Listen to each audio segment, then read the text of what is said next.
আমরা শহীদ আবরারের মতো আর কোনো ভাইকে হারাতে চাই না, যারা রাজনীতিক সচেতন হয়ে বাংলাদেশের রাজনীতিবিদদেরকে সামনে চলার পথ সুগম করার জন্য মুখিয়ে থাকে। বিবিসি বাংলায় আমাদের মহান নেতা, যাকে ঘিরে আমরা স্বপ্ন দেখি বাংলাদেশকে বিনির্মাণ করব বলে, আমাদের আগামী রাষ্ট্রনায়ক দেশনায়ক জনাব তারেক রহমান সাক্ষাৎকার দিয়েছেন। আজকে যে সাক্ষাৎকারটি দ্বিতীয় পর্বে প্রকাশিত হয়েছে, সেখানেও তিনি বলেছেন, আমরা পানির ন্যায্য হিস্সা চাই, আমরা ফেলানির লাশের মতো লাশ আর আমার সীমান্তে দেখতে চাই না। শহীদ আবরারও কিন্তু ঠিক একই ভাষায় সেই তার ফেসবুকে স্ট্যাটাস দিয়েছিলেন, আমরা শহীদ আবরারের মতো আর কোনো ভাইকে হারাতে চাই না, যারা রাজনীতিক সচেতন হয়ে বাংলাদেশের রাজনীতিবিদদেরকে সামনে চলার পথ সুগম করার জন্য মুখিয়ে থাকে।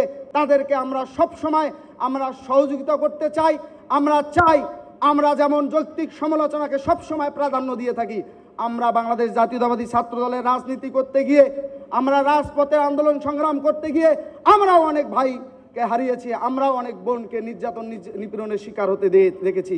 প্রিয় সহযোদ্ধা বন্ধুগণ, ফেসিবাদের আমলে সরাসরি সন্ত্রাসী ছাত্রলীগ, যুবলীগ, স্বেচ্ছাসেবক লীগকে লেলিয়ে দিয়ে আমাদের মুখরোধ কণ্ঠরোধ করার চেষ্টা হয়েছিল। কিন্তু এখন একটি যুগ চলে, সোশ্যাল মিডিয়ার যুগ। আপনারা দেখে থাকবেন, বর্তমান যুগে বাংলাদেশ জাতীয়তাবাদী দল বিএনপি সবচেয়ে জনপ্রিয় একটি রাজনৈতিক সংগঠন।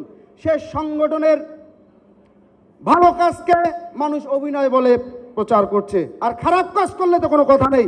আমরা তাদের উদ্দেশ্য করে বলতে চাই, আপনারা সুস্থ ধারার রাজনীতিতে আসুন, আমরা আমাদের জায়গা থেকে সর্বোচ্চ সহযোগিতা করব।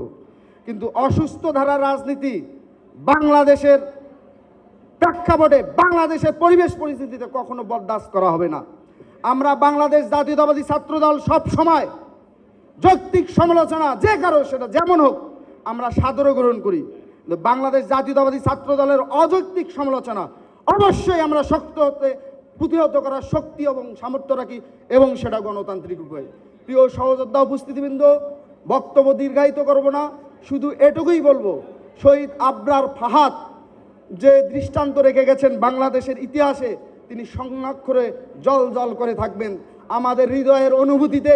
শহীদ আবরার ফাহাদ বাংলাদেশ যতদিন থাকবে ততদিন তার নাম স্বর্ণাক্ষরে সজোরে উচ্চারিত হবে।